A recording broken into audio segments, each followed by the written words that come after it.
Hey guys, what the fuck is up? It's Billy and welcome back to No Bleeps. You guys, I'm feeling like all sorts of types of emotions right now because I just watched the New York Times Presents the season 1 episode 6 episode Framing Britney Spears. It's on Hulu and it's all anyone is talking about this week, and it's about this entire Free Britney movement. And I had honestly heard about it before I watched this. Like, I kept seeing people tweet about Free Britney and I'd heard about the conservatorship, and I kind of had heard things about her sending messages through her Instagram and people being really worried about her, saying that they felt like she was being weird and just things seemed really off in her stories, and people were analyzing just videos of her, and I never understood it until today. And I just feel so heartbroken after watching it, and I'm like heartbroken and depressed and angry, like all at the same time.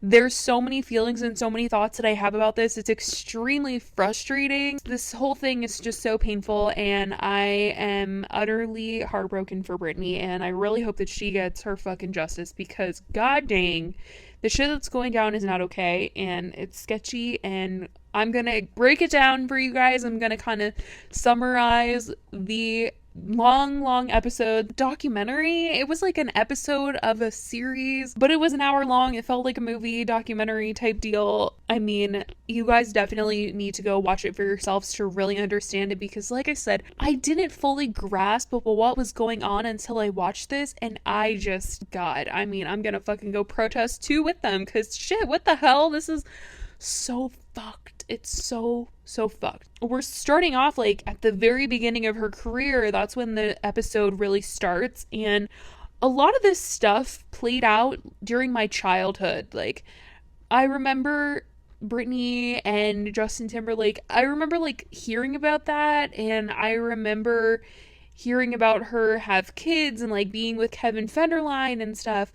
But I mean, the things that were truly going on, like, I never really recognized how bad they were because I was so young, I think at the time that a lot of this was going down, that I never really knew what was going on, and seeing things in the tabloids and stuff just kind of seemed normal to me in a way. So basically, in the very beginning of this episode, we're going back through her past, and we're seeing how she kind of got to the point that she is at right now, this day and age. And the situation is ongoing. Like, there's really no resolution at this point in time. But, you know, starting from the very beginning, Britney wanted to be, famous. Like, she was talented, and the people around her recognized that, and she ended up on the Mickey Mouse Clubhouse. And if you guys don't know, a lot of famous people came from the Mickey Mouse Clubhouse, like Ryan Gosling, obviously Britney Spears, Justin Timberlake, Christina Aguilera. Guys, like, this was really the show to be on, for real. And it's important to note that during this time, like the time when she was growing up and she wasn't really famous, her dad wasn't really in her life. It was really just her mom, and her mom was involved in really trying to get her career started, especially after Mickey Mouse Clubhouse.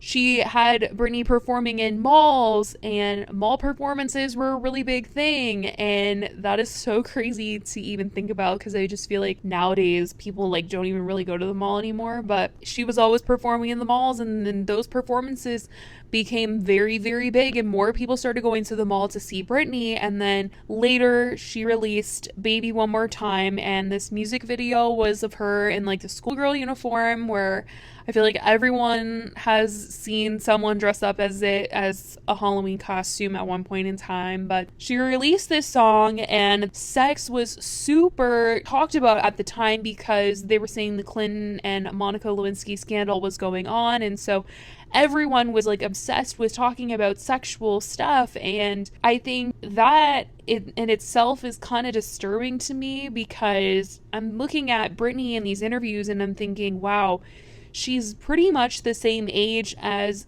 Charli D'Amelio, and the questions that they're asking her are just so sexual, and it's gross, honestly. Like, they're asking her if she was a virgin, and saying like people are looking at her breasts, and I'm like, what the fuck? Like, if someone dared to ask Charli D'Amelio that today, they would be instantly fired. Like, that's disgusting. I just can't believe that that shit was like okay to be asking an underage girl at the time about her business like that. I just, I don't care how sexual or how, much clothing she's wearing in a music video or how she's dancing. It doesn't make it okay for anybody, that especially a man, to be asking questions like that to a girl who is under. What the fuck was going on back then? And, they were saying that boy bands were all the rage at this time, and none of them were getting asked questions like this. None of them were getting asked questions about their bodies, and it was certainly not this perverted. But, at this time of her life, she was in very much control of everything that was going on, and she made a lot of her own decisions, and she said that she wasn't going to be the type to listen and be controlled by a manager. And honestly, this statement is quite sad when you think about it now and find out, what happens later and what is currently going on right now. But I want to get into Britney's relationship with Justin Timberlake, because this is something that I have flashback memories of, but I just didn't really know what actually went down. I just remember this was like a very big moment in time. And basically, when they were dating, everyone thought that it was perfect. Everyone wanted to know everything about their lives. Everyone was obsessed with them because they were basically saying that here in the US, we don't have like a royal family. We have celebrities, and people just idolize this relationship and put it on some pedestal. So when they broke up, it was very, very bad because Justin had apparently made it seem like Britney had cheated on him, and the way that people were treating her was like she was like a school slut, and she had just cheated on everyone's favorite quarterback. And basically in his next music video that he made, it did make it seem like she had cheated on him. The whole music video, the way it was shot, the storyline of the music video, the girl that was in the music video looked like her. It was just not a good look for her, and it ended up getting her a lot of backlash in the end. And he was even asked on a radio show if he had slept with her, and he was so proudly like, yes. And it's so gross to me. Like, that's so freaking gross to me. And I've been seeing a lot of people lately say that they feel like Justin Timberlake needs to come out and address this, because he had a big part in getting Britney attacked by the media. And the way that I can explain it, honestly, is that I feel like the way that they described it was how Olivia Rodrigo wrote Driver's License, and the whole world was like, oh my god, this is about Joshua Bassett, and then attacked Joshua Bassett. I feel like Justin did that to Britney, but because like there was no social media back then, like it all came like forward through tabloids and the paparazzi. And instead of like people just being on their phones like they are now, kind of just tweeting at people being like, oh, Joshua, like how could you do that to Olivia? People were literally in Britney's face like, how could you do that to Justin? Even though it's not even clear she even did anything. I don't even think that she did, because she seems pretty dang emotional in the interviews that follow talking about the situation. But a lot of people feel like Justin needs to come out and address that he had a part in that. He kind of maybe has some inside information about Britney's life and stuff. But I want to move on to the next topic that the documentary covered, which was Britney and Kevin Federline, which is such a iconic event in history, honestly, I feel. She was engaged and married very, very quickly, and the paparazzi just freaking exploded, honestly. They said that a photo of her could sell for about $1 million.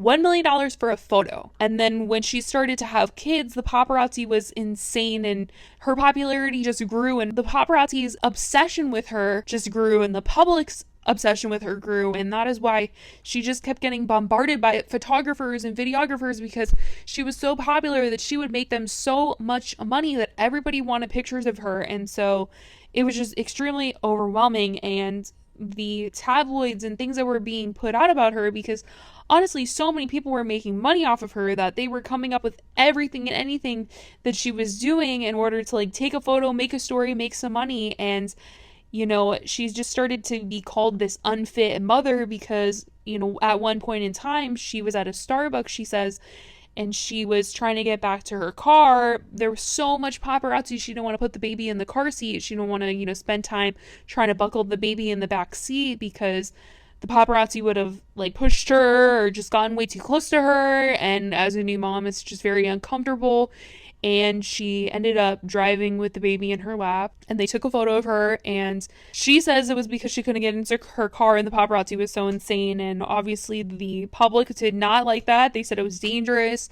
She was an unfit mother. She didn't know what she was doing, and like so sad like that this whole thing just had to happen. And later she has another baby, and a few weeks after she has this baby, she's getting a divorce. That is when they filed for divorce, and she files for full custody. He files for full custody as well. And her mother believes that she was suffering from postpartum depression, which my heart goes out to her. There's so many women that suffer from postpartum depression, and I've never had a baby myself, but I've read a ton about postpartum depression.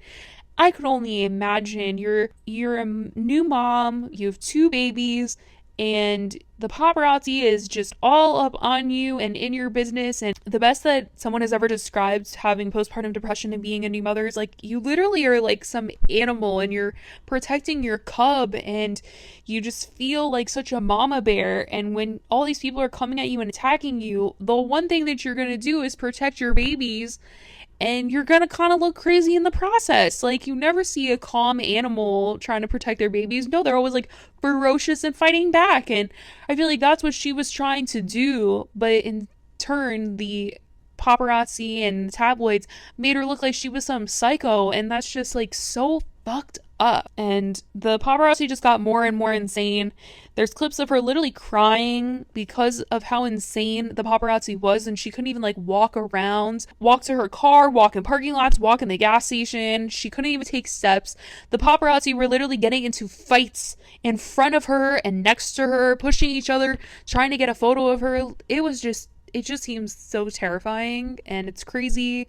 There was clips of her literally saying to them that she's scared, and they're still getting very close to her, and it's honestly scary to see. And she gets super emotional in an interview that she does with Matt Lauer at one point in time, saying that it's one of her biggest wishes to have the paparazzi just leave her alone. And I mean, you can really feel the emotion there. And I totally understand what she's trying to say, because the intensity is just, my God. Ugh. I feel so bad for her. And so a lot of people feel in 2007, this is when she really truly had enough of the paparazzi. She had enough of people having these expectations for her. And so this is when she shaved her head. I remember this being a crazy big deal. And I remember a lot of people being like, she's crazy. And honestly, I probably even thought the same thing. I mean, honestly, I was a kid at the time, so I was just going along with what everyone else was thinking and saying around me. But God, I just feel like shit for even having thought that for a second. Just because she shaves her head, like, just because she's bald doesn't mean she's crazy. I don't know what these freaking stereotypes are with girls and long hair, and the standards of beauty are just ridiculous. And the fact that she shaved her head and people were like, she's lost it. I feel like they did that with Miley Cyrus. Like, when Miley Cyrus cut her hair, they were like, oh, she's crazy. She's lost it. Like, what is that? When girls get haircuts, they're freaking insane now all of a sudden. It's so fucking weird. But once she shaved her head, she was totally bald. She basically walked in there, requested that they shaved her head. The hairdresser was like, absolutely not. She grabbed the hair clippers for herself and started doing it. And she was just like, I'm tired of everyone touching me. Like, I'm tired of everyone. They say that she snapped and that she was crazy and that she became this joke to people because she didn't have hair. And basically shaving her head was her way of kind of quitting and saying, I'm a different person. Everyone has changed me. People are saying she's crazy. She's like really going through it. And yet they're still making fun of her. They're still talking about her in such like a negative light. I just don't understand how they think like by calling her crazy is going to help her in any way. Now, that same year, she got called out again as crazy when she wanted to see her kids, but they were with her ex-husband, Kevin, and he wouldn't let her into the house to see the kids. And at the same time where she was trying to get into the house to see her kids and he wasn't letting her, the paparazzi was following her. They tried to ask her questions and she was obviously upset. She's a mother trying to see her kids and she's being deprived of that privilege. So she's obviously upset. And she basically got up from the car and got an umbrella and was like beating the paparazzi's car door. And they made it look like she was absolutely losing it. Of course they fucking were. And she just became even more of a joke. And nobody cared about how she felt, what she was going through. It's like nobody knew the concept of someone being hurt or depressed or down. They just made her a joke. And on Family Feud, I can't even fucking believe that on Family Feud they did this, but they had people guess, like one of the questions was, what has Britney Spears lost? And the top answers were her husband, her hair, her sanity. Like, what the fuck? That has me so angry. Like, she's out here suffering and really going through it, and y'all are just gonna be like making fun of her on Family Feud? What the fuck is that about? And when things sort of start to go down publicly with her looking like she isn't really in control of her life, it started when she didn't give her kids over to her ex-husband. She was then taken for a psych evaluation, and then later on a second occasion she was taken in on a 5150, a medical hold, which I can't believe I'm saying this, but I only know what that is because Trisha Paytas talks about it so frequently. The second time she was taken to the hospital under this 5150, her father, Jamie, then filed for a temporary conservatorship over his daughter. Let me remind you all that her father was not in her life, but he did come back during this period in time when she was really going through it. And he came back to be like, let's get this temporary conservatorship. And a conservatorship is typically designed for elderlies who are unable to take care of themselves or their money. So they literally can't function on their own. They need someone else to care for them. And the court then gives someone else special powers to be able to make decisions for this person.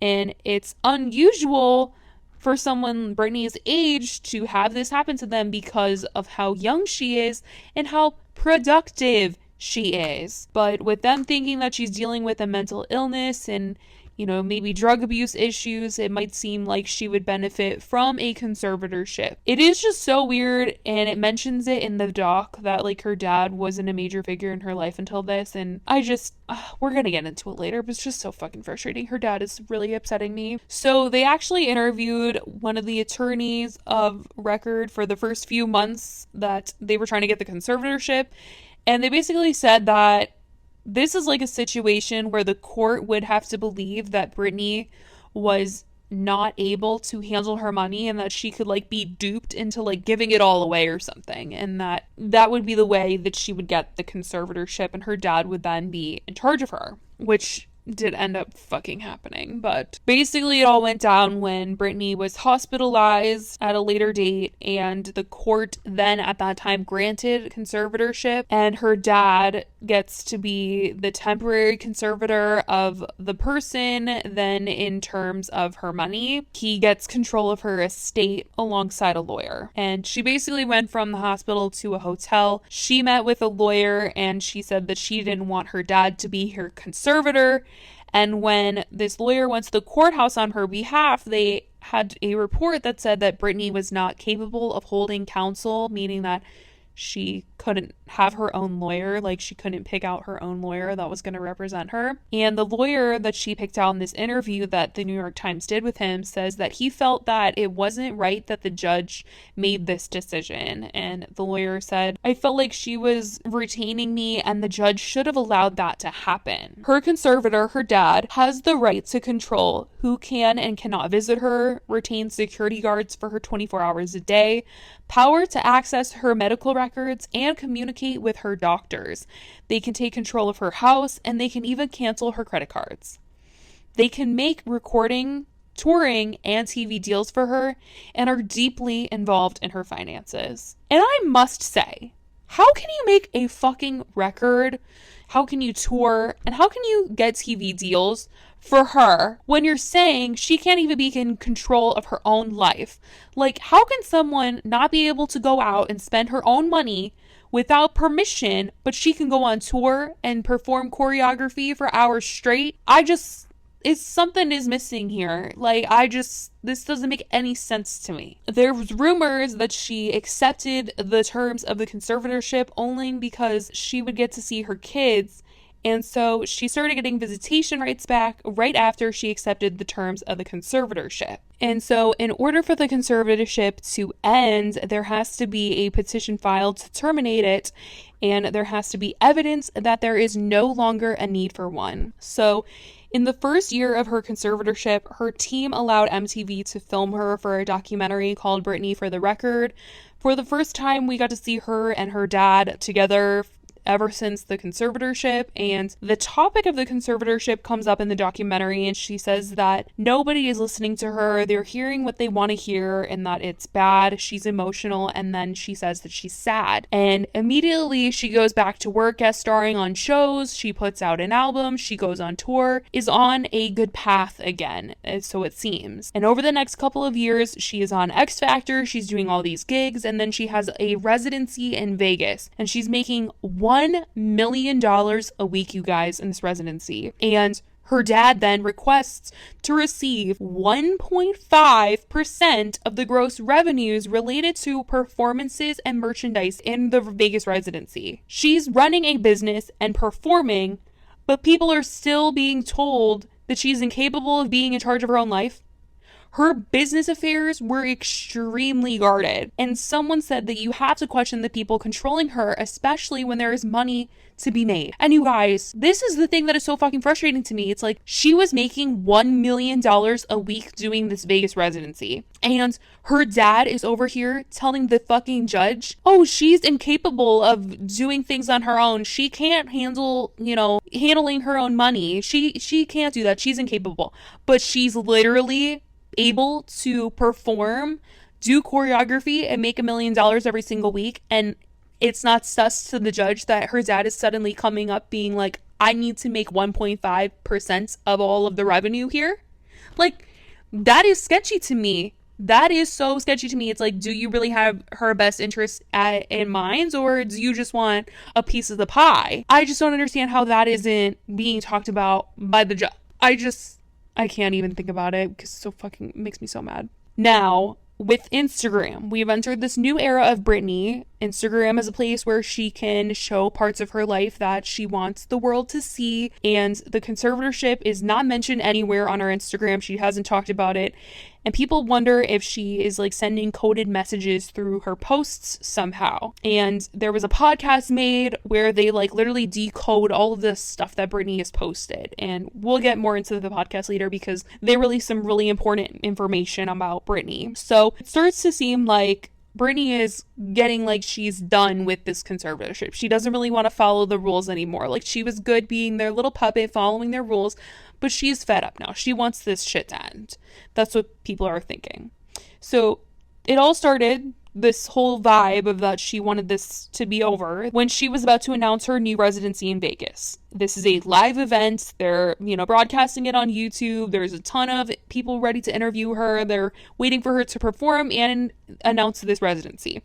Mario Lopez introduces her. She comes down on the stage, walks past everybody, and just gets into the car. She literally doesn't perform. She literally just comes out, says hi, and leaves, and is nowhere on Instagram after that. She's completely disappeared. Everyone is wondering where she is, and people are concerned. And then she comes back out of nowhere, and she says that everyone needs time for me time. And she went to a mental health facility. Basically, that is what has come out in the news, that she went to a mental health facility, and allegedly this is something that she did not choose to do herself. This was released by a popular Britney podcast, the one that I mentioned earlier that was decoding her Instagrams, and this is how Free Britney began, because they released a voicemail that they received from their podcast in which someone said that Britney was not going to this mental health facility for her own goodwill. She was forced to go, and talking about how she does not want this conservatorship anymore and she wants to get rid of it. Everyone is like, oh my gosh, we need to free Britney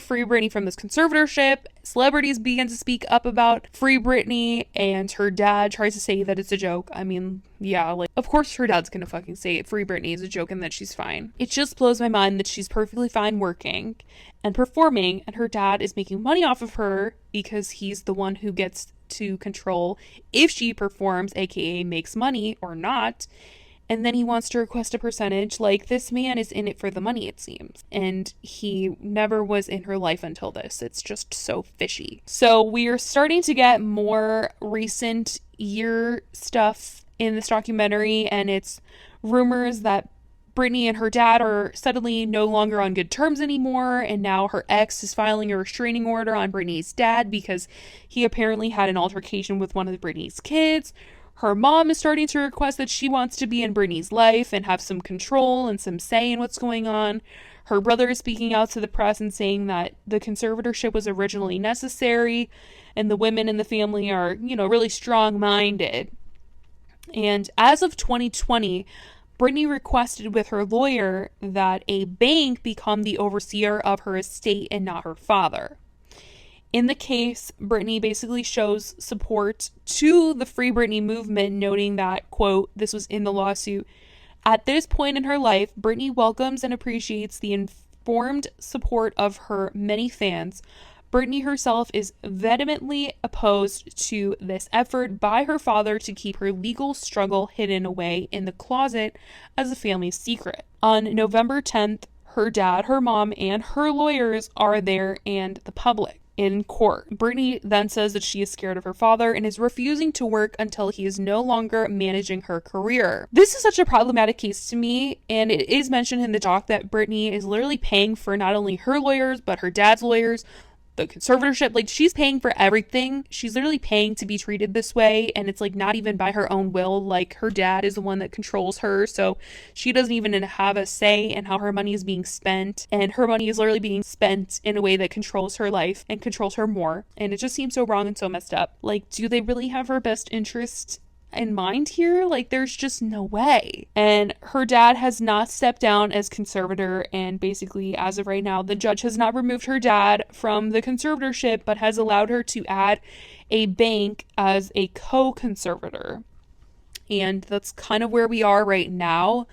And as of this episode that has come out about Britney and everybody watching it, her current boyfriend has responded to the situation on Instagram stories saying, now it's important for people to understand that I have zero respect for someone trying to control our relationship and constantly throwing obstacles our way. In my opinion, Jamie is a total dick, her dad. I won't be going into details because I've always respected our privacy, but at the same time, I didn't come to this country to not be able to express my opinion and freedom. A lot of people were applauding him for saying this as well. And Britney posted on her Instagram, and people were trying to decode it a bit. She said, can't believe this performance of Toxic is from 3 years ago. I'll always love being on stage, but I am taking the time to learn and be a normal person. I love simply enjoying the basics of everyday life. Each person has their story and their take on other people's stories. We all have so many different, bright, beautiful lives. Remember, no matter what we think we know about a person's life, it is nothing compared to the actual person living behind the lens. And a lot of celebrities have come out and spoken out about Britney. Charlie Puth tweeted, Britney Spears' music was my first exposure to pop music. Her impact was/is profound, and it always baffled me as to why people were so brutal to her when she was down. It's great the world is more sensitive to mental health now, but upsetting it took this long in Britney's case. Khloe Kardashian even said, I'm praying for Queen Britney. So sad. And Casey Musgrave said, everyone should watch the New York Times documentary on Britney Spears that just came out. Never has one person been so used and abandoned by everyone, every facet around her. My heart goes out to her. She has always been such an inspiration to me my whole kid/teen life. Wish she could get a redo, and I wish too, you guys, because this whole thing is just breaking my heart. And I definitely encourage you guys to please go watch the New York Times special on Britney Spears just to get some more information aside from just this podcast about everything that's going on. Like those interviews that people did with her when she was a kid, just awful, and things that were coming out in the tabloids. She did not deserve any of that. But definitely, if you guys are watching on YouTube, let me know in the comments how you guys feel about this. If you guys are watching on any other streaming platform, I would love if you guys could rate this podcast, leave a review, and if you guys have a question that you guys want to send me or a topic that you guys want me to cover, you can email me at nobleepspodcast@gmail.com. I love you guys so much, and I hope you guys are having a great week. I hope you guys have a great weekend. I love you, and I will talk to you guys in the next episode. Bye, guys.